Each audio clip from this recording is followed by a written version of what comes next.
Welcome to the New York Times Popcast. Again, your swollen knuckles of Weekly Culture Chat. I'm John Caramonica, and I'm the critic. I'm Joe Coscarelli. I am the reporter. It's Iceman weekend, which is to say, it's bigger than Iceman. It's bigger than just a weekend. We're here for the next 90 minutes talking about everything Drake that's happened in the last 48 hours. We're talking Iceman, we're talking Maid of Honour, we're talking Habibti, we're talking conspiracy theories about multinational corporations, we're talking legal battles, we're talking what happens when your friends stop liking you. Fake friends. Right, they were never your friends to start with. We have a lot of touch points to go off of. Joe, at the top, should we very simply say 1, 2, 3? We got 3 albums that we're reckoning with.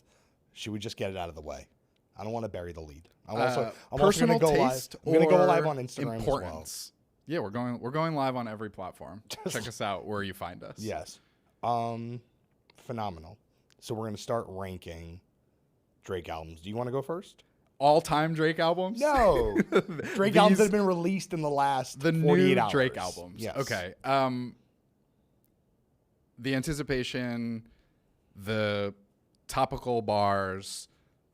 It's Iceman. Iceman is the project still. Yeah. I think it's Iceman it's the lead, it's the album.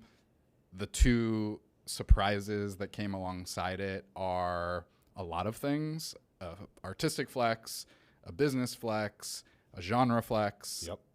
But Iceman to me is the main event here, and that came through in the music. I think that's where the effort is. That's where the headlines are. That's where some of the most interesting choices are. And then you get to Maid of Honour and you're like, oh, no, wait a second.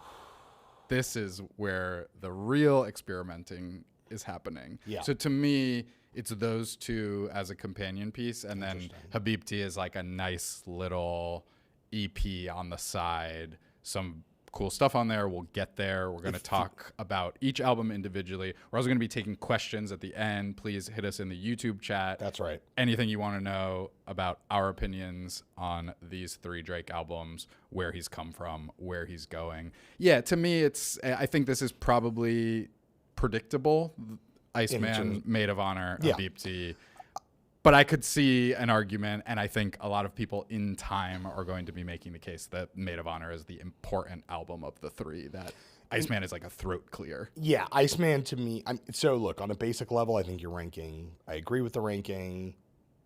I could quibble a little bit about 2 versus 3, but I think that Iceman in terms of quality, consideration, philosophical importance, has to come first.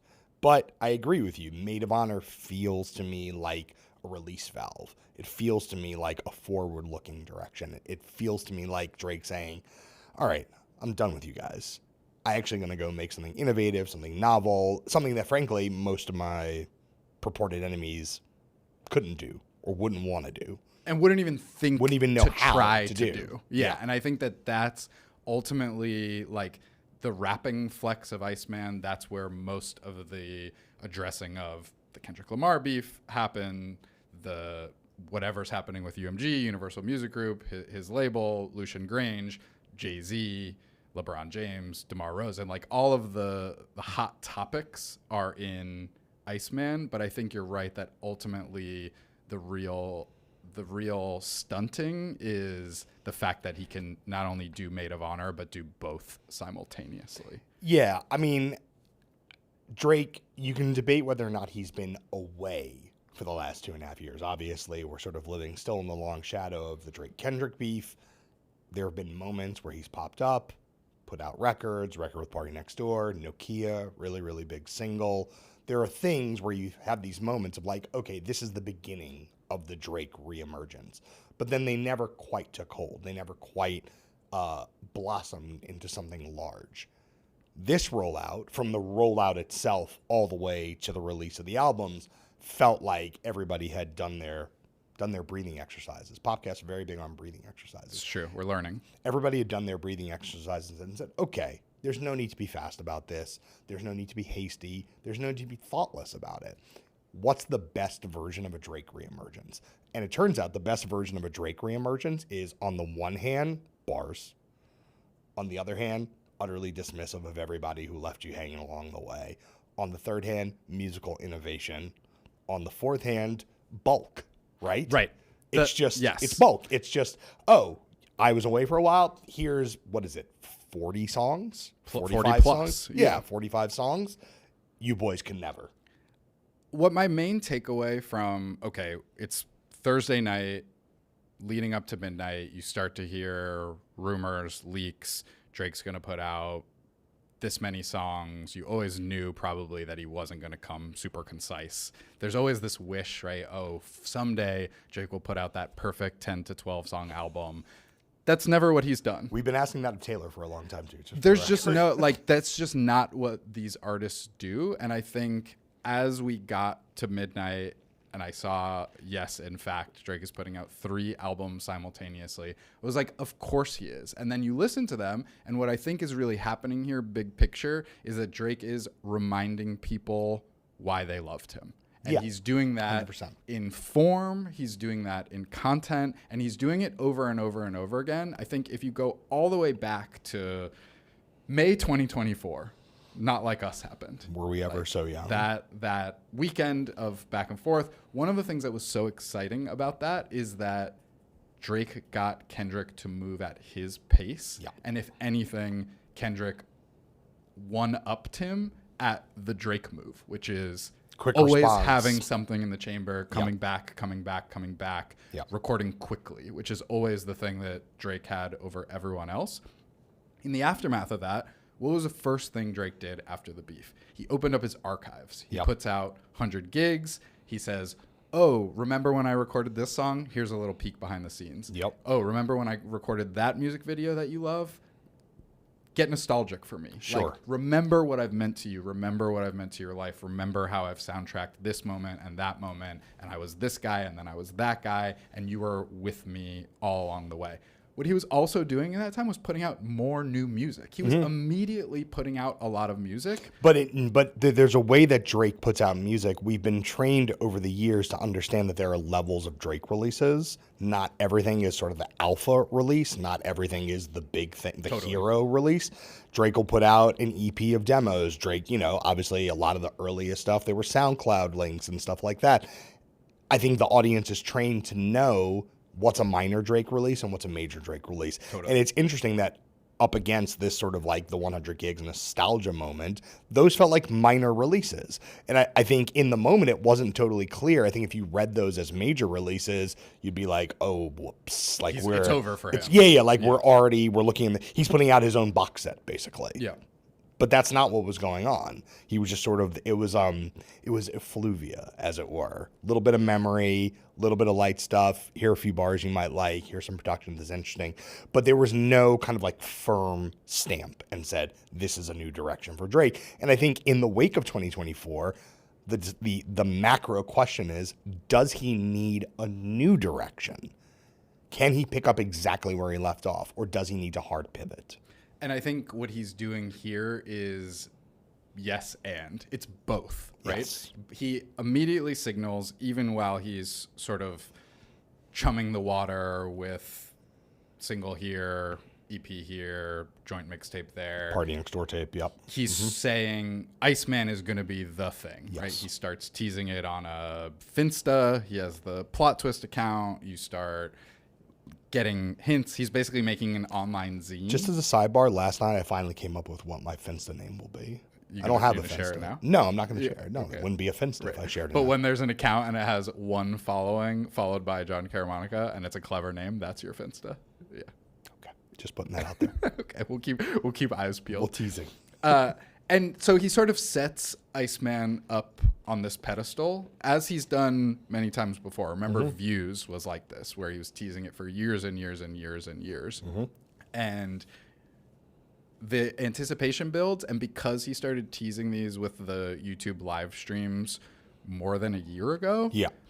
you're like, okay, there's no way it can live up to the hype. But I think what he did to soften that was be like, here are these other things that I'm good at, and they're going to come at the same time. And if you're not getting what you want out of the main course, here are 2 other paths you can take with me. So why don't we talk about the macro conceits of the 3 albums? Sure. We'll get in more detail later on in terms of song by song. The macro conceit, Iceman is the Vengeance album. Sure. It's the, you guys have torn my heart out. I have nothing pulsing through my veins but pure vitriol for you. Everything you've done to let me down. You've attacked me. Anybody who was ever notionally on Drake's side and then said, either said nothing or said, I'm actually on the other side. Drake's got something for you here. He's got a bar for you hiding in here. Unless you're Future, in which case he has a verse open for you. Future, and the smartest person coming out of the beef, like looking great. Team everyone? Yeah. Team like, no one? No, team success. First of all, if there's one team that we're on, it's team success. Team business. Yeah. So we're on team success. It's all business. So Iceman is the album that I think people wanted from Drake 18 months ago. Sure. I think people thought that he could load this up very quickly. And who, I don't know the origin story of all these songs. Maybe a bunch of it was loaded 18 months ago. But I think the expectation was he would come with something like this right on the back of the beef. Now, in retrospect, it seems wise to have not done that, because then all of a sudden he puts out an album, it's going to be post GNX, and then he's going to put out this album, and then Kendrick's going to put something else out, and then all of a sudden you have an entire 3-year period that's only ping-ponging back and forth beef records. It's actually quite interesting to wait for the whole thing to subside and then kind of drop all these howitzers, as it were. I don't think Iceman is only revenge, though, because I also think it's bait. He's also doing this thing throughout, and we'll get into the specifics of that, but he's basically saying, like, I still have more. I still have more to say. I still have more to reveal. I'm going to out you. Whoever you think you are, like, I'm still the boogeyman, and this isn't over. But it does feel like he's like waiting to see, is Kendrick going to come back at him? Yeah. Is Jay-Z going to come back at him? Is Universal Music going to come back at him? Let alone Rick Ross, A$AP Rocky, LeBron James, DeMar DeRozan. Do I have to name all the rest of anyone who popped out? Anyone who's at the popped out, except Kawhi Leonard, who was at the pop out, gets a bar, but is treated here as an ally because he won a championship for the Toronto Raptors while keeping his mouth shut, which is one of the things he's best at. But I do think it's a clever turn to use Iceman as both score settling and potentially the first quarter of a whole new game. Should people want to everybody rise to the bait? Do you think what he says here about the beef and about Kendrick in particular,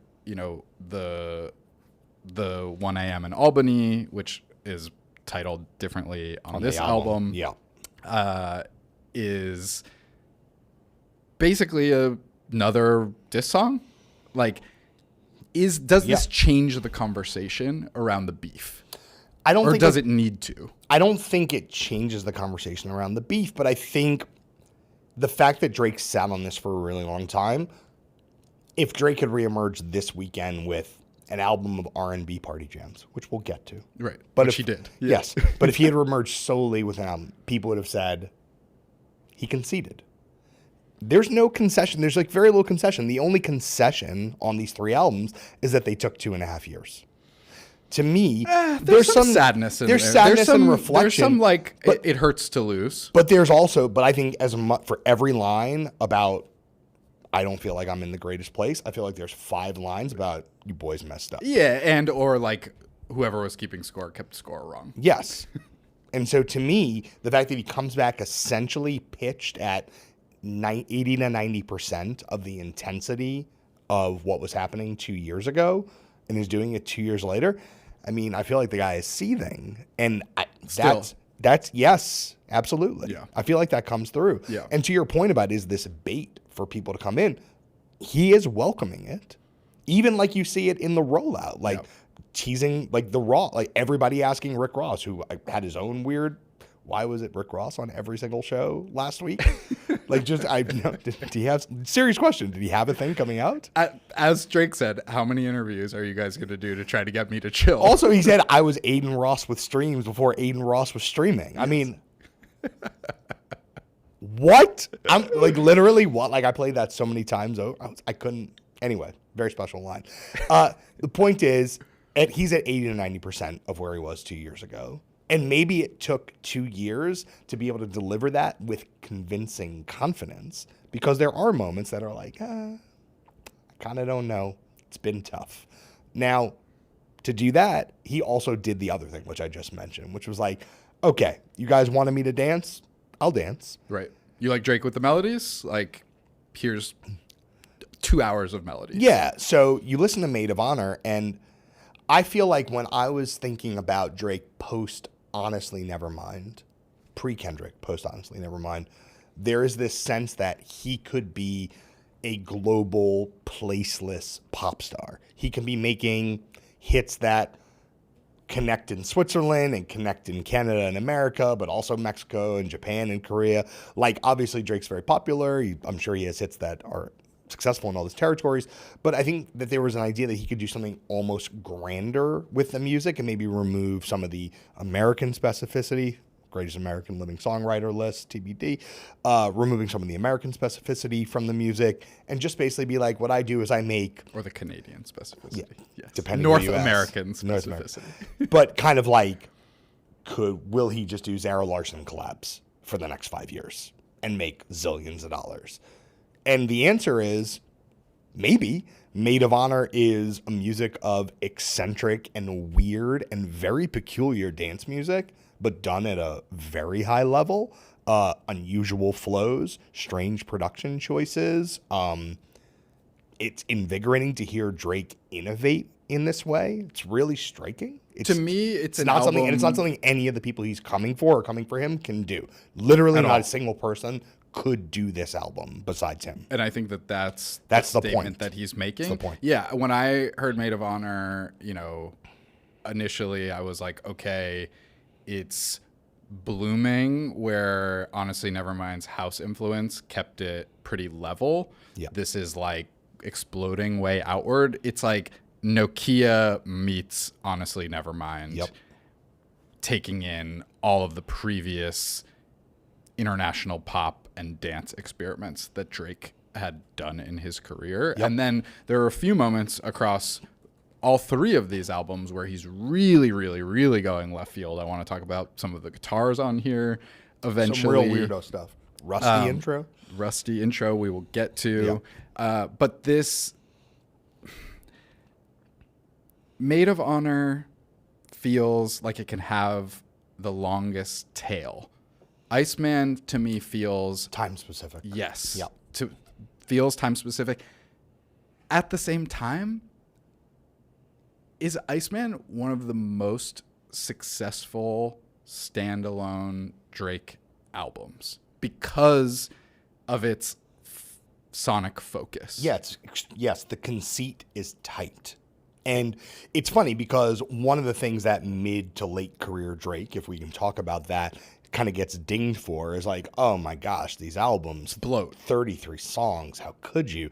This solves this problem, number one, in a very literal logistical way, which is to say it's not 33 songs. It's 3 albums of 16 and 14 and 11 or whatever it is. So it's like, don't be mad at me. Just listen to the one you like. Pick and choose. Yeah. Sure. So it's bloat. But also, I think from a focus perspective, the idea that we have 3 themed, it's like, I think I said to you in the car on the way in, like, he went Shania Twain on him. He's just like, I'm going to have different sonic ideas. I'm going to express myself in different ways on different albums. I agree that the focus thematically on Iceman is really strong. It does make for a really strong album. We'll get more into detail on Iceman, but I think if Iceman doesn't quite have the legs of Maid of Honour, I don't know if it's for that reason. I think actually it's because it's extremely writerly. Mm-hmm. It's a very... so many words. It's a very written album. Like, listening to Iceman, I just kept thinking, I actually don't know at this point if Drake is writing. Like, I mean, he says in the thing, he's like, I'm so sure of these words, I'm not using a pencil. Right. He's like, I'm writing this in pen. Yes, but like, I don't know the degree to which it's in a notes app or in a pen or in a pen. I don't know that. But what I do know is that these are written lines. Mm-hmm. And I They imagine seem workshopped. Yeah, like I sort of like imagine the Notes app, if there is a Notes app, where it's like best possible line about Jay-Z, best possible line about Khaled, best possible line about Rocky, Cross best out, possible, cross like out, literally cross out. better, cross out better, cross out better, until you end up with I'd take 500K over the dinner any day or whatever. That to me is, if it's gonna not be an album for all time, which is say radio hits and so on and so forth. So there's a couple of those. Of course, in no. here. I mean, this is an excellent record, but to me, if it goes in that direction, what I think it's gonna do by going in that direction is by saying, I'm really here to address a moment. Maid of Honour to me is the one where you could mess around and have 4 radio singles that carry us through the whole summer. Yeah. I don't think Iceman is designed for that. Doesn't make it lesser of an album, but it might make it a tiny bit more time specific. It's interesting to me, the real parallels for those two albums, and Habibti also, I think, has a comp in that way, but they're not the canon Drake albums. Yeah. They're the mixtapes. Yeah. To me, Iceman is, if you're reading this, it's like it's the most focused that I've felt in a Drake listen since the surprise release of If You're Reading This, It's Too Late, which had that mixtape cohesion and that chip on the shoulder rapping, where that was in a moment where Drake had become a big pop star, and then he said, here's me at my toughest. That was like the birth of mafioso Evil Drake, Yeah, essentially. Evil Drake. Villain Drake. And Maid of Honour is more life, in the sense of, let me take the broadest possible palette. Right. Influences from a bunch of different places. Underground producers, sounds, guests. I do think it's very notable that throughout all 3 of these albums, Drake is doing, again, reminding us what we've loved most about him. He's playing talent scout. Outside of Future and Sexy Red, though 21. she's on the bubble, and 21 Savage, who has one line repeated over and over again, no verse. Every other guest and a large number of the producers on here are relatively up and coming or underground. And that is something that Drake has, again, always, I think, prided himself on. And when you saw what Kendrick was doing on GNX by putting on a couple smaller guys, I think Drake took that as a challenge to be like, no, I'm the A&R of our time. Like, I have the eye.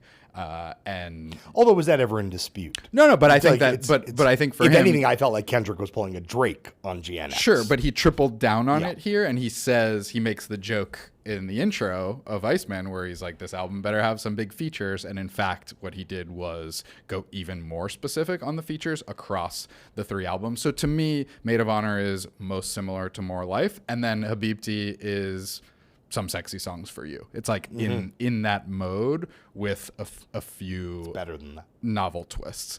Some Sexy Songs for You is underrated. It's underrated, and it had legs for being in Drake's wilderness phase. It really, I feel like, had legs. I don't think that's and not even as many legs as it should have had. Like Die Trying deserved better. Die Trying deserved better. That's a pop smash. It's funny because I think of Habibti as the demo. It's the demos record, right? But when I was listening to everything again this morning before we came in, I almost could see a case for it as a standalone. Like, I don't know that Habibti, if Iceman and Maid of Honour didn't exist, I don't think Habibti would be put out in this form. Right. I think it only exists as a companion piece. Yep. But the more I listen to it, there are some unusual choices here. And it could be in the category of eccentric Drake albums. It's not the sonic innovation home that Maid of Honour is, but could this have been a kind of like strange tossed off EP 4 years ago pre-beef and everybody would have loved it? Yeah. I think if anything, Habibti is going to get underappreciated just simply because Iceman is so thematically strong and Maid of Honour is so musically strong. Right. But there are 5 or 6 great songs on Habibti. So like, I don't know. I think 3 or 4 years ago we'll be sitting here and being like, damn, people really didn't pay attention. It was too much music. They didn't catch everything that was happening. Before we get into the specifics on each of these albums, I want to talk a little bit about the delivery of them and what it means for the bigger picture of Drake's career in a business sense. I think as soon as you heard Drake was dropping 3 albums late on Thursday night, people immediately made the Frank Ocean comparison. Sure. They were like, oh, is Iceman to fulfill the contract and then the other two are going to be independent? Nope. They drop. They are OVO, licensed to Republic, a subsidiary of Universal Music. Just like all of them. Just like the last many Drake albums. Yep. Drake, of course, still in active litigation against his own major label. Right. I think there's a few lines throughout this album where he tries to make clear, I'm not suing a rapper over losing a beef. He's not suing Kendrick Lamar. I'm suing the man. I'm suing Universal Music. His allegations, again, were that they backed Kendrick, perhaps using Bots, perhaps artificially inflating the numbers in order to devalue Drake ahead of a contract renewal. Renegotiation, yeah. While also trying to boost their promotion of Kendrick Lamar, also in line with a contract negotiation with him. So that was the case, was thrown out by a judge. Drake is currently in the midst of appealing that. Surprisingly few direct shots at Lucian Graves on this album, which Yes, we talked about. This is very much, it's peppered on this album, but there's no definitive statement. There's a lot of, let me out of my deal. I want to be free. If everything goes according to my plans, I'm going to change the game. This is going to be my revolution. There's a lot of hints toward that. I'm looking for there's B's on the table. billions on the table. There's a lot of that. So the 3 albums come out. It wasn't a Frank Ocean, Blonde, Endless situation where one was to get out of the deal, 1 or 2 were independent. Then the theory becomes, and this was reported a little bit in the industry press, maybe Drake had 3 more albums on his Universal deal, and this fulfills that. You chase this down a little bit. I made some calls this weekend. I talked to people on both sides. The answers that I'm getting are, it's complicated. The lawsuit is ongoing. Nothing definitive. It's not Drake is 100% free, and on Monday he's going to put out something under Drake Inc. As funded by some private equity firm. What's the Taylor Swift rights management? TSRM? Sure. No DM. No. I think it is a fluid situation. I think these contracts probably have a lot of clauses about what happens even after a deal is fulfilled. Terms. Yeah. I think because they are in active litigation, again, there's an appeal that could happen. That's probably going to have some say in how this all goes. Sure. Leads me to the question, do you think of releasing 3 albums primarily as a business move or primarily as a creative move, or are they not mutually exclusive? I mean, they're definitely not mutually exclusive, but it feels like a strategic move in terms of the macro narrative followed by a business move, but could only be executed in a creative framework by this person. That's really how it feels like. Like when you go back to the Frank moment, yes, I can talk, or I did at some point in my life, talk about how different Blonde and Endless were. In the macro sense, when you look back, they were very much speaking a similar language. It's totally fine. We can quibble the details. Right. It wasn't like he made a country album and a new metal album. Exactly. Although, someday. Frank or Drake? Well, I was just going to say, if one person could do both of those things, it's and maybe he had at least one track. Drake has at least one track that kind of hints at both of those directions on these albums. But I imagine putting 3 albums out gets him to the table of a renegotiation faster. It also solves the strategic problem we were talking about, which is I've been away for 2.5 years. Not totally, but how do I assert myself? How do I come back in the loudest possible way? Then it's creativity. It's like, I'm not going to give you 3 albums of the same thing. Sure. I actually have the capacity of giving 3 separate kinds of albums. So I think it's in that order, but it only exists this way because he can do all of them at once. You want to dive into the albums? Boy, do I. Yeah, boy, do I. Let's go. Iceman. You want to just start right with Make Them Cry? Yeah, I mean, that's the intro. That's like 3 songs in one, as many Drake intros are. Yep. It's currently projected to go number 1 on Billboard. I think largely because it's the first track on the most anticipated album. Of course. But it's what's funny to me is even though it's the first track on the first of these 3 albums, it's very big last track energy. It's extremely big last track energy, which I think is it's not an accident. Sure. He's not starting with, I mean, it's a hit in the sense that it's being streamed a lot, but it's not a hit in the sense of a radio record. It's pointed that he's putting a melancholic, self-lacerating, but still kind of like coming for folks rumination first on the comeback album. That's meaningful. I think you're right. And I think when we look back on these 3 albums and Iceman in particular, I think what we're going to see is that Drake at least tried to do everything that was asked of him. And he's addressing each of the millions of criticisms that he's gotten in the past 2 years, and that even predated the Kendrick beef. I think one of the things that Kendrick beef did was it accounted for all of the ambient Drake hate and fatigue that had been gathering. Gave it a road. And gave it a path. And it gave it it put it all in a hit. It put it all in a hit song, which was very, very potent. But as I always like to say, all cancellations are cumulative. And Drake losing this beef, I think, was also cumulative. When we sat in these chairs, or maybe the old chairs, and I said people had Drake derangement syndrome, in that it couldn't only be that Drake's music wasn't for them anymore, but it had to be that he was the worst person on earth. Yeah, and that he was vanquished and worth vanquishing, which is ridiculous. When For All the Dogs came out. That was way pre Big 3, pre Kendrick beef, like that. Like that, it was all, we were already feeling that, and we're ready for that. And I think one of the things he tries to do right away on Make Them Cry is to be like, I sat with myself and I tried to get deeper. And I think the way he does that here is by invoking 40. Yeah, 40 is his longtime right hand, his main creative partner.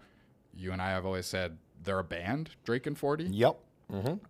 40, depending on how closely you're parsing the credits and following the fan tea leaves, like maybe took some space in all of this from Drake, was less involved in everything that was coming out. We haven't seen the credits for these albums yet. They're still in the works, I think. Somebody send me the credits if you have them. I'll check my email. A great time to send us credits. 40's all over this album. You can hear it. Feel it. But there's specifically in here, he says, I feel like 40 won't even listen to my words when he knows I'm in a load of trouble. I'm in the cut, just loading rebuttals. He says, show me your muscles.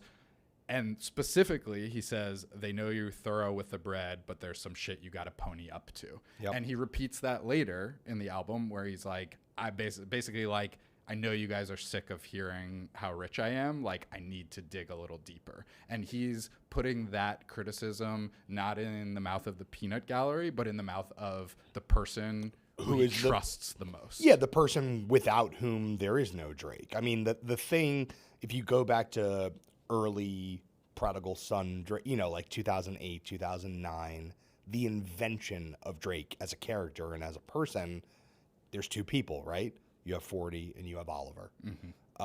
And also, very soon, Future the Prince, right? Sure. There is no Drake character to the extent that we're talking about Drake, the superstar, as a character, without 40. Because what 40 has done is every time Drake was out here puffing his chest, 40 gave him these layers of thoughtful melancholy. Anytime Drake went melodic, 40 could buffet it with a little bit of toughness. Anytime Drake went tough, 40 would restrain it with a touch of melody, right? That's the person who is that's the checks and balances of Drake. And right, on the first track here, he's basically being like, the guy who I rely on, I don't even know if this person he's tired of it. He doesn't want to deal with it. Yeah. I wonder on some level, we talk about the time gap between the actual beef and this. I wonder on some level if it's 40 saying, Not now. Take a break. Not now. Or like go put out your little R&B, Yeah. your party records. Yeah. We'll dance to Go to Nokia. Turks. Yeah. Go to Turks. Hang out, Take some time off. Yeah, have a great time. Not off, but no, but put a life vest on. Get in the water. Buy some chrome. Shout out Vincent. Buy some chrome. Like have a great time. I wonder if that's part of what's happening here. I mean, obviously we're not privy to the behind the scenes conversations, but I do imagine there's only so many people at this specific moment in history who can look Drake in the eye and say, I know you want to do A, but really not A. Yeah. I actually find his wrestling on this album between I'm taking constructive feedback and I'm enacting it and you actually don't know what you're talking about to be quite moving and realistic. Like it feels like he has both sat with this, but also is continuing to wrestle with it. There's also the line here after the 40 stuff.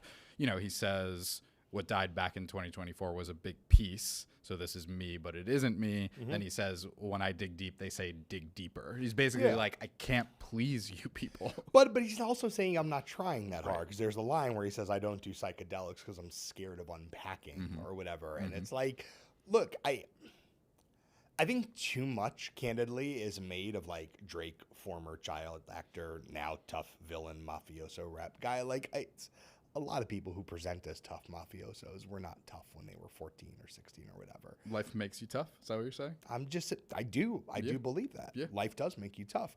But I also think like there isn't room, like reflective Drake has always run through the lens of relationships, female relationships. I'm breaking your heart. You're breaking my heart. I'm doing devious things, which make me think that, am I a bad person? You're doing devious things, which makes me wonder if you're a bad person. Is the very notion of deviousness actually just a false construct?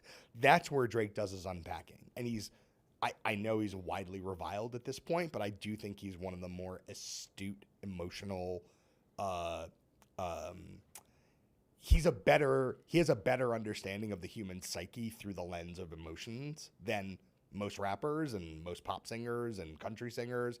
He's top tier in that. But that's different than looking in the mirror and saying, did I lose? Did somebody best me at the thing that I ostensibly am the best at? In a relationship sense, I think Drake talks about losing quite a bit. And I've always found that really refreshing. He's not purely boasting. I think a lot of the critiques of him in that regard are actually really reductive and not right. Yeah. People say he's just out here being a Lothario, and I'm like, actually, most of his better stuff about relationships is about getting dogged out. No, my overarching theory of Drake has always been that the tension is between I'm shit and I'm the shit. Yes. And that's where and that's why if you're only hearing one of those sides, oh, Drake's pathetic, he's just always being a simp, versus, oh, Drake is all he talks about is how much money he has and that he never loses. And in fact, the tension is that it's both at the same time. But I think, just to come back to this intro, I Make Them Cry, I think it's telling that where he lands is on the family stuff. He's basically like, you want to talk about a battle? I'm nearing 40, dog. Me too. I'm battling aging. Me too. My dad has cancer. I'm battling stages. Yes. My uncle's mad at me. And in fact, if I sat down with him and heard about why, now I'm mature enough to be like, you're probably right. You know? So, he's like, in fact, the rap stuff is easy when it comes to facing this life stuff. And if you're ready for me to dig deep, here we are. Now, the whole album is not that introspective because then he gets in his shit talk mode. What do you make of this next stretch that's basically like, goes Dust, Whisper My Name, Janice, Ran to Atlanta, Shebang. That's the turn up stretch. Yes. Like, are those songs working for you? I think yes, they are working, but I do not feel the most attached to them. I mean, I don't necessarily want to skip over them, but I won't let you skip over okay. I do want to get to Make Them Pay really fast. I want to get to to me, Make Them Pay, Burning Bridges, National Treasures. That's the run for you. That's the heart of the record, and it's bleeding. It's bloody. Mine and yours. All right. Well, then You want to do? let Look, me just Randy talk. Orlando. Look, Future's floating. Like Yeah. Future. Look again. team victory. We good? Okay. Team victory. Team success. Future sees the vision. Also, of any single person who has beef or had beef with Drake in the last 3 years, the one least likely to need anything from Kendrick Lamar is Future. In the future. In the future, like, yeah. That's it's it. Future. Like they had their record. No, That was like a weird Future, moment. Future had to like Google Kendrick Lamar. Like he had to literally Google the guy and be like, "Does this guy have songs?" Like he's not. Like there's no way. You know, he probably just sent Drake a text and like, "Bro, I'm sorry. I was in Dubai for 6 months. I had no idea." My friend, he don't have internet. You Yeah, know? yeah. Like, I'm so sorry. he didn't know what was going on. He didn't know what was going on. Look, I really like the beat switch on Dust. I like the weird. Is the intro of Janice STFU? Is the intro a riff on What's Up? Like, Hey There, Delilah? The Emiliana. It's been so long. Since Yeah, you just like texted the me. first Yeah. 4 bars. I was like, is that Hey There, Delilah? All right, we need to pause here because I actually think I have 2 horses that I'd bet on for hit radio singles for the rest of the summer from this album. Okay. Janice, Yeah. the hook is a melodic, dare I say lyrical, but especially production masterpiece. Yep. Timbaland was already on live talking about how this is a timeless record. Mm-hmm. What Drake does by flipping Lickalee's I Follow Rivers melody, doing the slight voice modulation, so he goes way down, way up, landing on the green tea line. Once again, tying all the way back to the beginning of Tumblr Drake, to So Far Gone, Yeah. where he samples a little bit by Yep. Lickalee. Mm-hmm. Shout out to Blue is the Warmest Color, one of the great music cues in recent film history using that song. I just feel like that hook is so ingrained already. Like it's just, I felt it watching the live stream. This song was previewed in a different form in some of the earlier Iceman live streams. Yeah. I just think it's just pop genius. It's pop genius, and even if it's not the one right now, I just think people are going to be humming it nonstop. And also, there are some absolutely savage raps on this record. That too. This is, out of all of the sort of bars, the kind of like careful deconstructions of enemies on this album, like the one that is the most Kendrick focused, the one that is the most like, I'm going to tell you about yourself, it's buried in kind of like the back half of this record. And I think that that's an intentional strategic move, which is to take the other radio record I was referring to, which we'll get to, is Too Hard for the Radio. Oh my gosh. The one that's a Mac Dre reference, the Yep. one that is a West Coast slapper, Yes. the one that is basically being like, oh, Gen X, haha, cute, watch me do it. Yep. It's a mustard diss.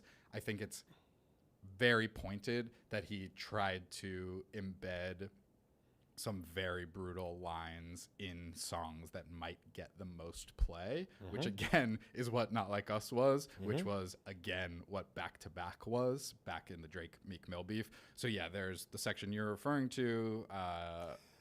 White kids listen to you because they feel some guilt. That's how your soul gets fulfilled, et cetera, et cetera, et cetera. Yeah.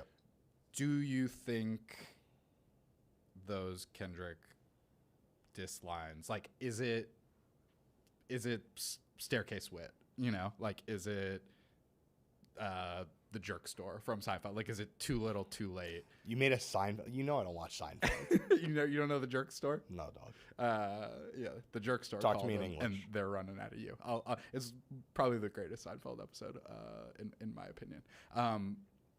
It's about coming up with a comeback too late. Oh.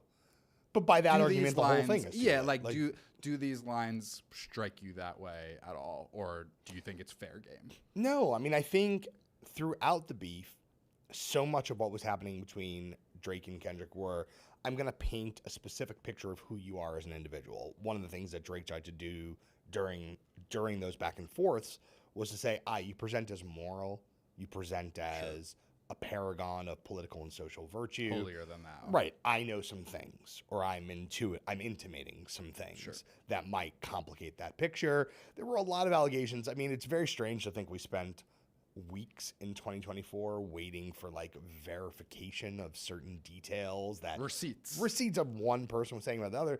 There was the guy with the hotel. I don't want to go there. I'm just saying there was just like we were so preoccupied with like gloves, truth, the pills. This is a weird time. It's a strange time we on were the internet. all QAnoning so it was hard. really I mean, look at the political climate. I mean, I'm sorry, it's everything. And we're still doing it with this album and all others. But there was like an extra. It was the fever pitch of it was really intense. This is just back to kind of like, I know why you're successful. Right. You're successful because of white guilt. Who can say, really? But this is Drake saying, you know what? I'm not going to intimate things about what's happening in your personal life. I'm not going to talk about what's happening between you and your family members. I'm just simply going to say, you're big. Here's why. It's Blueprint 2. It's been said. It's been said. Jay-Z... Ether was the Not Like Us of its time. Sure. Maybe. Less of a radio smash. Those of us who were old enough to live through it. Yes, kids look it up. Ether was not performed at the Super Bowl, but it's still a meaningful song. Yes, it did not win a Record and Song of the Year at the Grammys. Yeah. But maybe should have. It was a big deal. Maybe should have. It was a big deal. Yeah, of course. And Jay-Z didn't stop dissing Nas after he, quote unquote, lost that beef. No, they're friends now, though. That billionaire happened buddies. much later. Billionaire buddies. I don't think Drake and Kendrick are ever going to be billionaire buddies, just for the record. Yes. So yeah, I think it's funny because I believe that in the catch-22 that Drake has found himself in terms of public opinion, again, inside the beef and outside of the beef. Yeah. If he wouldn't have done this, people would have taken issue with it. Mm-hmm. He's doing it. I think there's no choice but to do it. People are going to take issue with it. No choice but to do it. There's no choice but to do it. It comes in the next couple songs too, titling the future song "Ran to Atlanta," a reference to the third verse of "Not Like Us," which I think, that verse has aged the poorest. Other than which word? Sorry, the Atlanta verse of "Not Like Us." Yeah, sure. Has always felt a bit forced. We're scraping the barrel with that. Yeah. I'll leave aside. Maybe it hasn't aged worse than calling someone a pedophile if they're not a pedophile. That's tough. I can't litigate that right now. But I do think Drake running back to Atlanta and then using the Migos ad-libs on Shebang, the very next song, he's like, I'm not gonna stop being this Atlanta. guy. No. He even says, he's like, they knew my run in Atlanta, run to Atlanta. They knew my run in Atlanta. Can't take that away from me. I mean, I drove past the apartment building in wherever that neighborhood is where he used to live. I've driven past it. He talked about it. I know the parking lot with the Hooters waitress and the whole thing. It's all there. Yeah. You can't undo someone's history just because you said a line in a song. Anyway, I'm interested more in what happens on Make Them Pay. Sure. I have some big picture thoughts about Make Them Pay. I might be speaking of kind of like QAnoning the whole thing.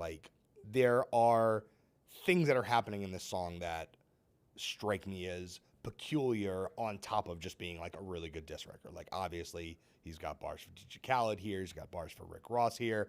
He's talking about the big three. He says, too many chefs in the kitchen. It was a mess to begin with. Very casual off toss. Sorry to Cole, who apparently just should have not done whatever it is he did. There's a lot of tossed off lines here. I'm interested in the sample. Mm-hmm. This is Denise Williams is Free. Mm-hmm. I'm definitely showing my age here, but Free by Denise Williams sampled in a bunch of rap records in the 90s. KD's freshest MC in the world. It's like sort of a sleeper West Coast classic in my mind. Also, Shit's Real by Mike Geronimo.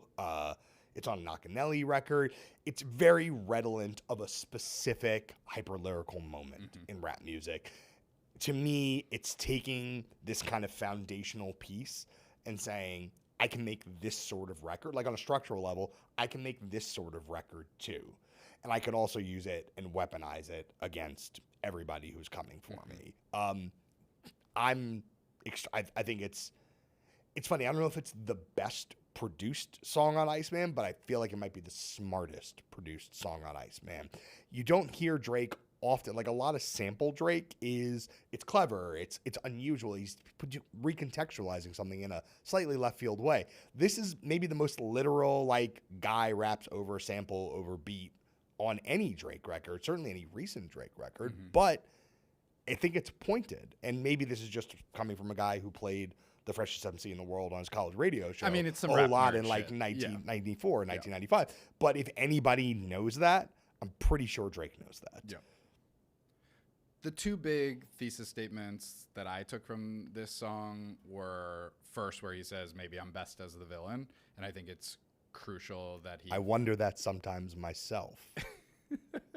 I think it's important that he phrases it that way, because then later, almost at the end of the album, he says, in fact, I'm neither the villain nor the victim. Yeah. You know, I'm the author of my own story, whatever.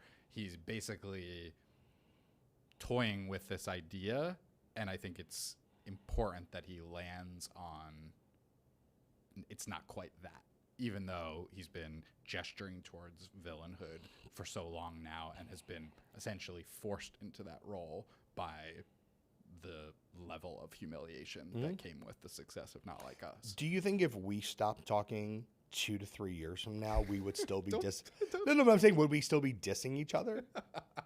I'm just saying, like, I mean, poor DJ Cal, like, there are podcasters who have been dissing each other for many years. Yeah, I mean, I don't think to work together. I could think of a I don't couple. think it'll never happen to us. But I'm just like, it's just so funny that he's just been sitting on this DJ Khaled line for 2 years. You know what I mean? DJ Khaled, very famously of Palestinian origin, will not speak about what's happening in Gaza or what's happening in the last 2 years in the Middle East. And Drake is just like, while we're here, while I'm just emptying out my pockets. Very interesting to me that on this album, Drake does a very quick allusion to the fact that there's some anti-Semitism behind the distaste for him. Yep. And also a quick in passing Free Palestine, but putting it not in his own mouth. But why yes. aren't you saying Free Palestine? Right. Though he also famously was very early in signing a ceasefire list. You know, the biggest celebrity who did so has made some pro-Palestine allusions in the past. This is a big thing for 40, going back to 40. So interesting the way that he sort of ends around politics as he's always he makes done. a statement without making it, again, as you say, through his own mouth. And then the last thing from this song, I'm better off independent. They should let him leave, you know, which again is not saying I am now independent. It's saying, let me be free. Right. And can I just repeat the Aiden Ross line? I was aiding Ross with streams before Aiden Ross had ever streamed. Bro. I'm sorry. Can I just enjoy wordplay as like a middle-aged rap fan? Can I just this album's for you. It really is. And it's also for a bunch of people who've discounted Drake over the years. I mean, this is like, I kept coming back to this, and if I write something about this week, it's probably gonna be what I write about, but it's like the writerliness of Drake is so strong. I mean, this is a person who truly cares about shapes of lines, like where to rhyme, like the complexity of internal rhyme schemes. I mean, this is like a classic backpack 90s dude. This is like a wet dream for a backpack rap 90s dude, if only they would listen to Drake. There's also an example, not to skip ahead, but the example on Make Them Remember. I mean, can I just read this? Go ahead. Newest rules, fooling fools, who's booming who, toodaloo, Google News, flew the coop, through the roof, whoop-de-woo, hula hoops, Jewish roots, do the do, whoop-de-doo, loony over tunes. What the hell? Come on, man. That's Cameron. It's Cameron. It's LP. You know what I mean? Like it's everybody who was making great rap music between 1996 and 2001. It's practically Freestyle Fellowship, which then goes back to LA. But this is nobody else. Like, name me one rapper who is on Rap Caviar right now. I was just gonna point to Earl Sweatshirt. Earl Sweatshirt, who's on Rap Caviar right now, who can do this. And then if they could, is inclined to and actually would put it on what's going to be the number one album in the country. Obviously, you know Earl clocked this. Earl, if you see this, I know you clocked this, and I know you know Drake's a great rapper. That's not an argument. Sorry. No one else is doing that. Burning Bridges. I want to get to the other albums. I want to get to some questions. Where are we now? We're so far deep into Iceman. Okay, can I? But we got a lot. We got a couple things. I want to breeze through these. Speed round. Okay. Burning Bridges. Kodak Flow. 2 Kodak Flows. Little Birdie. Little Birdie's the real. Little Kodak Birdie's the real record. Kodak Flow. But this one, I was like when I heard this, I don't want to get up and dance because we don't have enough time for me to do a full interpretive dance of this Kodak Flow. But this Kodak Flow it's so dyspeptic. It's crazy. Dyspeptic. Oh my God. It's like collapsing in real time. It's like forceful in the bottom. It's like when you see like those old cartoons where someone's running and the cliff is falling behind them and you think, oh no, they're going to collapse down the cliff, and they're just like racing and racing and racing. It's doing both at the same time. It's unbelievable. Drake, once again, to come back to my macro point, reminding you that he made back-to-back, interpolating his own diss song. Yeah.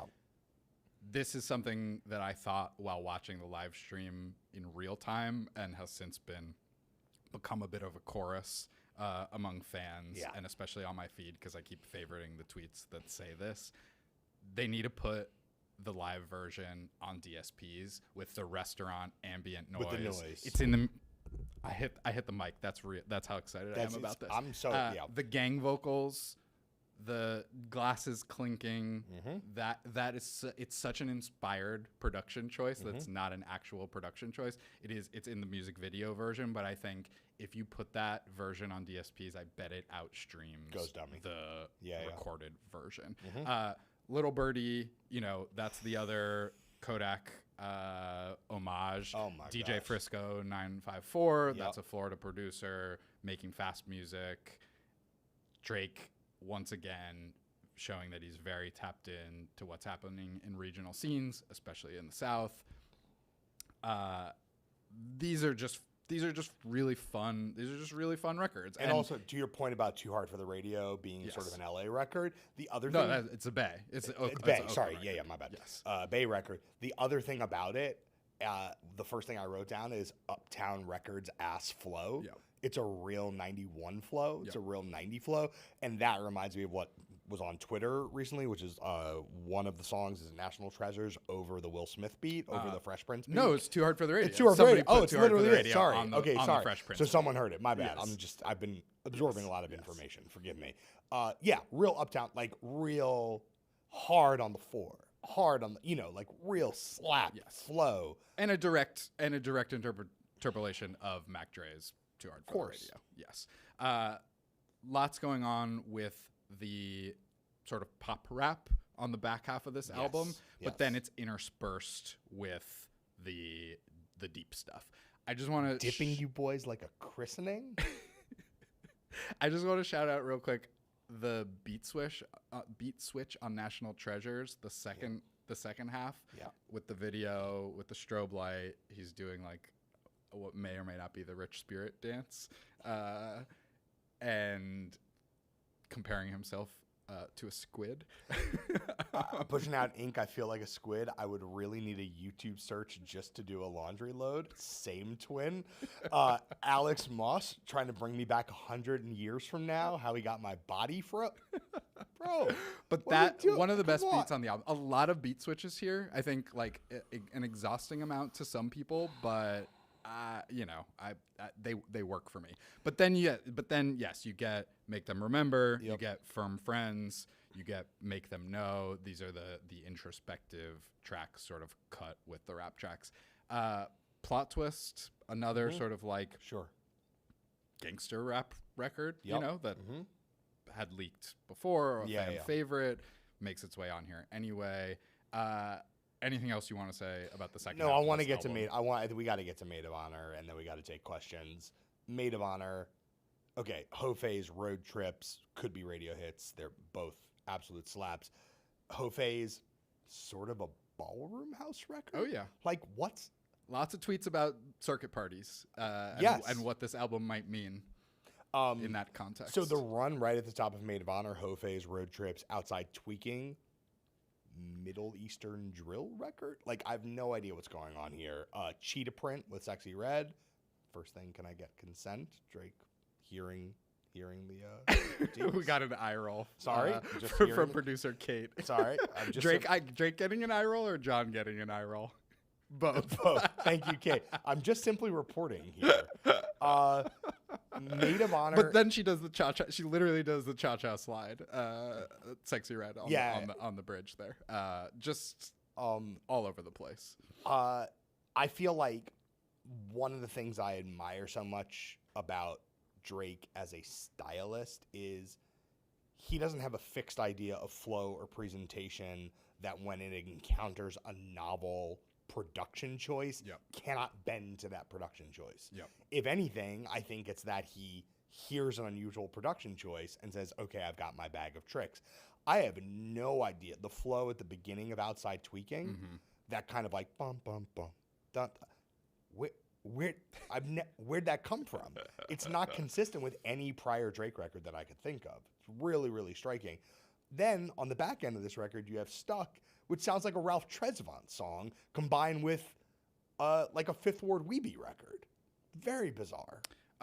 Lots of production on this. Sorry, it's Fifth Ward Weeby, but it's a Ninth Ward shout out. Sorry, my bad. Lots and lots of production. Oh my gosh. Like, I think so much. Gordo's all over here, according to his tweets, formerly known as DJ Carnage. Oz is here a lot, a long time now at this point, a frequent collaborator of Drake's. A bunch of people I've never heard of, allegedly. Great. I do like, it's like... Well, that's how I felt about Nokia, because when Nokia, I forget the name of the producer on Nokia, it'll come to me in a sec, but I had to go Google that person and be like, oh, here's a genius I've never heard before. That's with... I'm going to pull that up while we're here. Elkan. Yeah, for sure. Really... True Bestie. Iconic Savvy. Another one that struck me. Goose and the Juice. Electro record. Again, it's like it's Goose and the Juice is of a piece with Nokia to me. It's like what contemporary rapper is like, who I should remind people of is Nucleus. Like no one. Literally not a person except Drake. I really think this is the album that is ripe for a super deep dive from a crate digger. Like to draw all of the parallels back to the 70s and 80s and early 90s rap that Drake is nerding out on here with his friends. Yeah, I know I'm old, but it's like there were unusual and non fully resolved production inputs in rap music from 1979 to 1989, let's say, where there was a sense of like, we found a strange beat on a record and it hits in an unusual way, and then we'll build something around that. Obviously, post NWA into Dr. Dre, post Bad Boy peak, those things get harmonized and smoothed out, and there's this conventional framework. Radio becomes a big thing, and people know how to make a rap radio hit, and then people start organizing themselves around that, and then the weirdness kind of gets relegated to the underground. But for the first 10 years, there's a lot of weirdness happening in plain sight that probably wasn't that weird in the moment, but looking back on, you're like, I didn't remember that rap records sounded like that. Here's a person who remembers. All right, we got to talk about Princess, which I think will lead us into Habibti. Princess is, I'm waiting on the credits on this. I've asked all my sources, please let me know who's playing this guitar. Like, is this a sample? What is this sound? It's like, you've already seen the memes of Drake with his Hot Topic hair. That's like, this was how Drake was feeling when he made Princess. It's industrial, it's goth, it's emo. It's a XXXTentacion song? You said it. But it kind of is. Like it's a Peep song. It's a 2017 SoundCloud rap song. It's very strange. Very strange. But I love it. Yeah. It's great. Like I almost don't want to talk too much about it because I don't want to over-index on its weirdness. But I want to know where it came from. Like I really need a full break. Like what was going on and which studio? Like this doesn't feel like it was recorded in Turks or in the Bahamas. No. This is like, was this in Toronto's City Hall, like National Treasures, where he's wearing like the mayor's honorary very strange chain. Does the Times have one of those?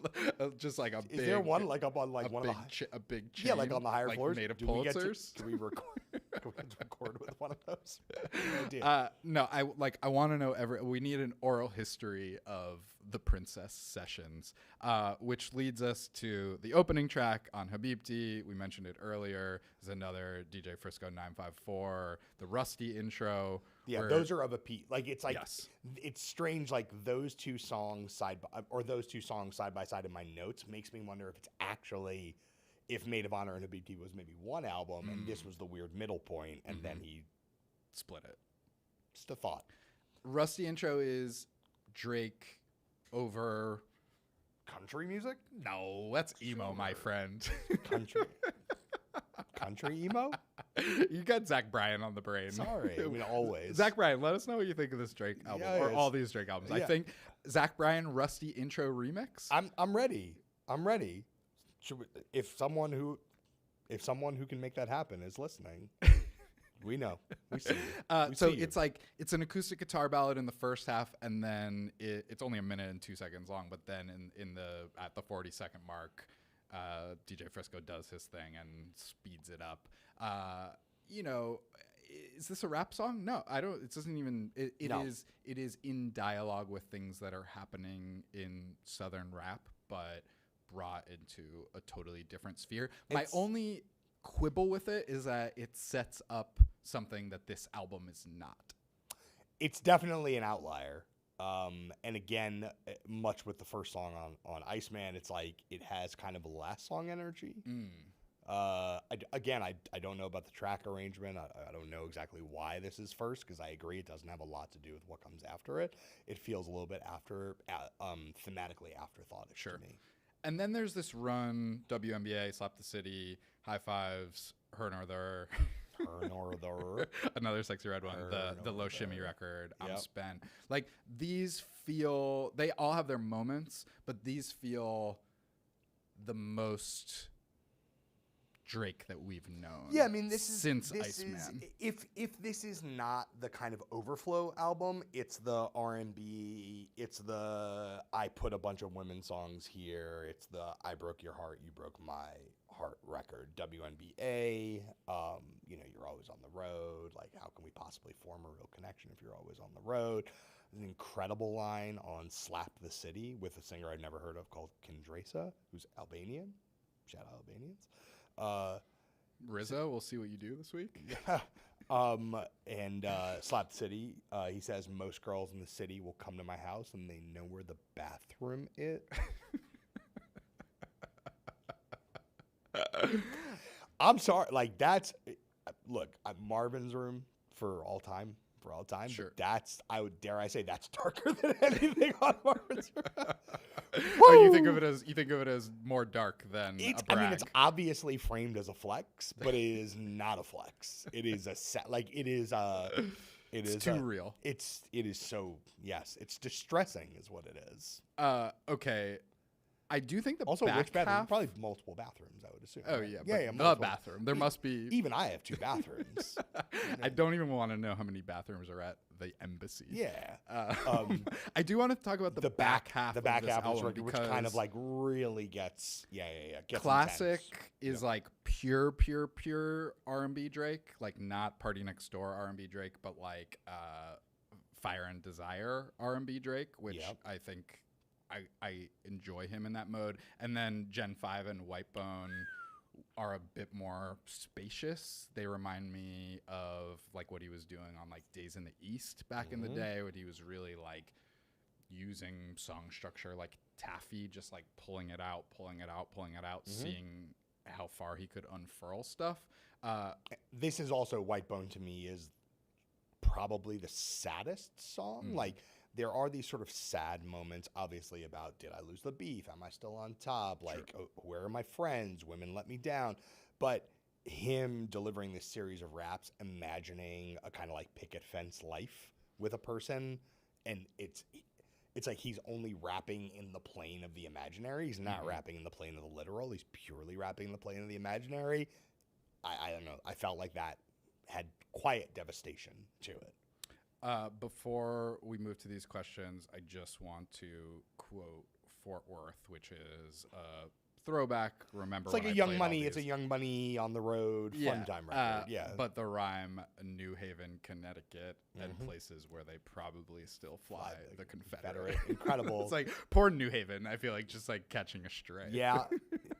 Just in terms of proximity there. It's more vineyard. They wouldn't fly the Confederate. I don't Of think. course. But they of do course. wear vineyard vines. Shout out to La Quinta Inn. You know, Circle K gets a line here.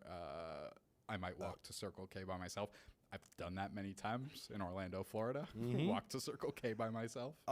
I will say, like, Prioritizing, which closes this album, does have completing the triptych energy. Yep.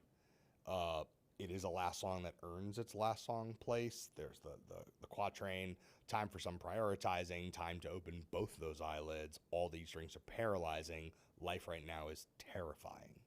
And maybe for someone who's not going to do ayahuasca to plumb the depths of his internal terrors, this might be the most vulnerability you're going to get in this particular setup. It really stuck with him that Kendrick said he should do psychedelics. He mentions not wanting to do psychedelics because he doesn't want to unpack at the beginning of Iceman, and then at the end of Iceman he says, "Why are you telling me to take DMT?" Like, yeah. What's the thing? DSP, DMT, KYS, ASAP. All right, let's take some questions. I don't ever want to hear people say Drake can't rap. I'm sorry, it's 2026. Find a new hobby horse. More people are saying it than ever. It's ridiculous. It's so far from the truth. It's so not. This is a joke that no one will get but me and one particular person who might be listening. Only this one? Yes. That is non-factual information. And if you know what that reference is, you're a real one. All right. People are generally asking in these comments about Drake not taking accountability on this album. And how his behavior impacts enjoyment of his work. A question straight up, is Drake a misogynist? Do things like that, immoral behavior, a perspective you disagree with, impact your personal enjoyment of an artist's work? He does, allude to Tory Lanez again here, which is something that I think people have really been annoyed by. His persistent support of Tory Lanez, who was convicted of shooting Megan Thee Stallion. Somebody said there's zero accountability on this album on Drake's part. Talk about that. Do you think that A, that that's true, and B, that he owes an audience personal accountability? I don't think that any artist can choose to make the form. I think no. The answer is no. I don't think accountability is owed, but I think by making a choice to not center accountability, Drake is essentially saying to that category of fan, the casuals, as he refers to somewhere on one of these albums, if that's going to be the thing that gets you out of the room, I can live with you being out of the room. That's part of Villain Era Drake. Villain Era Drake is not simply, I have something to say about Kendrick Lamar. It's not simply saying, hey, Rocky, how come Rihanna didn't post your single? It's also being like, I'm the guy. And if you can't handle what being the guy, if you don't want access to that, walk right on out. Accountability is it like Tory Lanez convicted of shooting Megan Thee Stallion? That's not great. I wouldn't put my moral weight behind that personally. But yeah, I don't think it's owed. I've long been fascinated by the idea that Drake is held to a different moral standard than most rappers, and why that may be. I think on the one hand, he invokes it himself. Is it the pale skin? Is it the Jewish roots? I think it also, on the flip side, goes to the fact that he is so prominent and people feel like they know so much about him. They've grown up with him. He's been vulnerable at times. He's changed the conversation sometimes around women in rap. So I think it stings extra hard for people who feel an emotional and personal investment in him when they think he's wronging them or going astray morally. But I think that this, to me, will be the question about Drake long after he's gone, which is, why, even next to many of his, I think of Her Loss. I think I probably said it at the time. It's like, there are way more questions for Drake than there were for 21 Savage. Yeah, of course. Why is that? Also, if you go back to the kind of crux of Kendrick versus Drake, it's rap as moral house versus rap as immoral house. And I don't mean literally about the subject matter of what you're rapping. It's about what are the politics and ethical, what are the range of acceptable stances. Yep. And it's interesting because so much of what Drake was proffering about Kendrick was you pretend to be morally unimpeachable, but actually your behavior suggests that you're not. Drake, perversely, for someone who is basically one of the 5 most famous people on the planet, 10 most famous people, certainly in music on the planet, has accepted that you guys aren't going to think I'm the good guy. Even if I actually am, which TBD. I mean, who knows? But I think he's accepted that and is leaning into that more than ever. He's saying, I know who I am, and the people that I love and care about know who I am. But just to go take it back to the beef, as you were just doing, it's true that what Kendrick was saying, what Kendrick was leaning on him for is, you are a bad person. He literally says, I think people like you should die to keep other people safe. He says to his mother, his father, and his children, like, this is a bad person, and he's dragging you down. Right, he's done wrong. His soul is poisoning everybody around him. Literally cancerous. He says you should pray more. He says, like, you should teach your son to pray. Like, that is the argument that ultimately won Kendrick the battle. And I think, again, it comes back to this idea that people want something. They get it out of Kendrick Lamar. They feel like they get it out of Kendrick Lamar, which is like somebody to look up to, a savior figure in music. But does rap need to be moral? I don't know. I mean, most of the rap that succeeds and that people listen to does not follow those tenets, guidelines. Yeah. So again, I think it's a whole podcast, it's a whole mini series, it's a whole series of books. Someone could write The Power Broker, I think, about Drake's morality, and hopefully someday they will. Quick question here: when are we going to get around to? We have so much to do. When are we going to do who had the best feature across all 3? It's a good question. It is a good question. I am gonna say Sexy Red doing the cha-cha slide. I'm gonna say Stunna Sandy. Stunna Sandy. Stunna Sandy. We could be outside tweaking. It's a great record. Wasn't fully familiar with the oeuvre of Stunna Sandy prior to this, but we're dialing in. Where do we think Drake and Cole stand? Someone asks. I'm sure Drake knows in his heart that Cole wasn't built for it, and he knew that long before, right? Like, he knew that before. Yeah. He calls him the married rapper at one point. Nothing wrong with committed love. It sounds more like disappointment than anger to me. Yeah, I mean, I'm sure it was anger at some point, but it's like, I don't think Drake ever mistook Cole for, I mean, euphemistically, a shooter. Like, that's not what Drake thinks Cole is, and then Cole turned out was not that. And I don't think that shocks Drake necessarily, but I think they were close. I think that they cared for each other. Look, I think they were close, and I think Drake really been out in the wild. Like, look, you can say that he picked these people to be like the features. There's a lot of young artists features, young producers.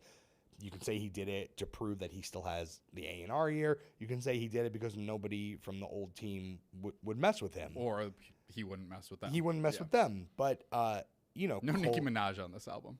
Well, though there is a line about one of his friends playing Nicki and Cardi back to back, which he apologizes for. To the Cole point, I mean, he says it outright. I'm going to just read the lyrics. On Make Them Pay, he says, you run and talk to Ho for a second opinion. I accepted the mission.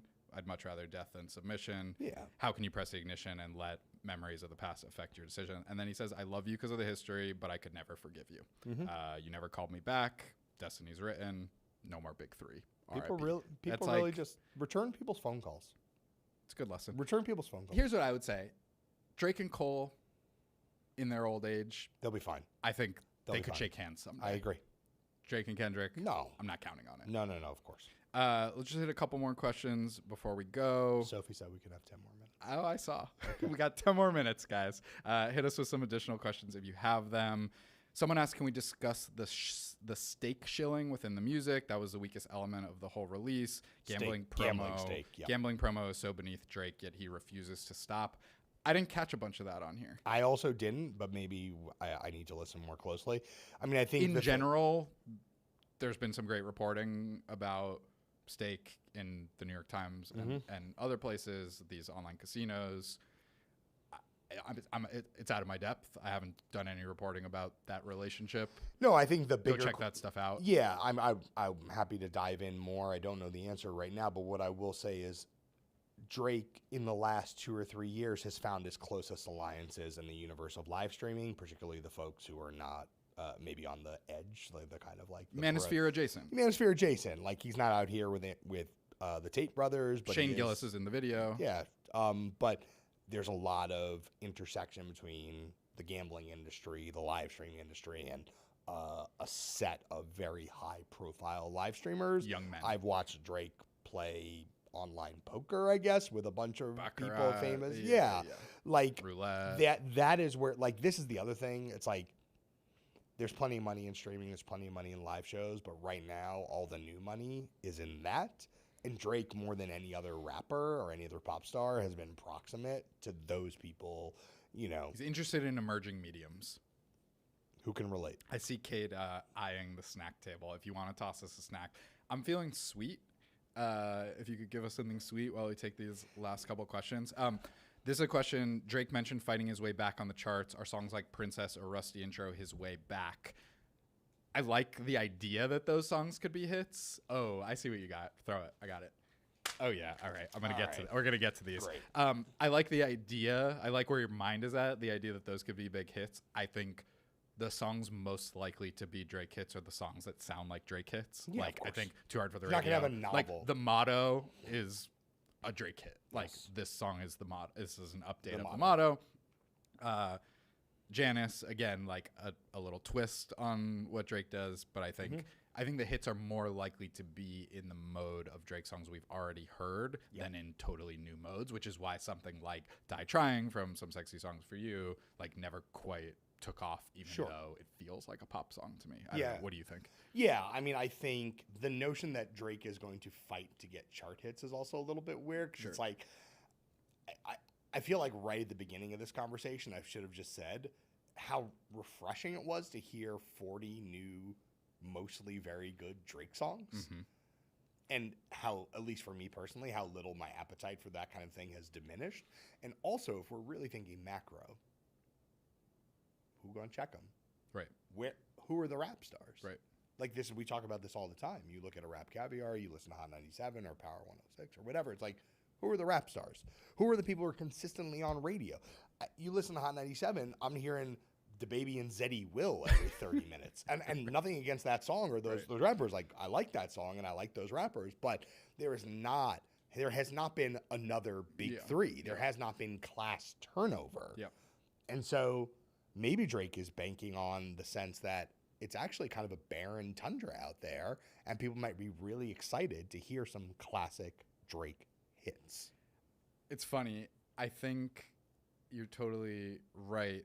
The thing that's going to determine what Drake does next, or the people that are going to determine what Drake does next, are probably not young rappers challenging him. It's Kendrick Lamar and it's Jay-Z. Like, if Jay-Z puts out a new album this year, or a one-off track where he wants to diss Drake, like that's gonna be the next 6, 8, 12, 18 months of the Drake narrative. Same thing is Kendrick coming up out of his cave because of this album. Like, we'll see. Would you take the dinner or $500K? I'm raising capital right now. All right.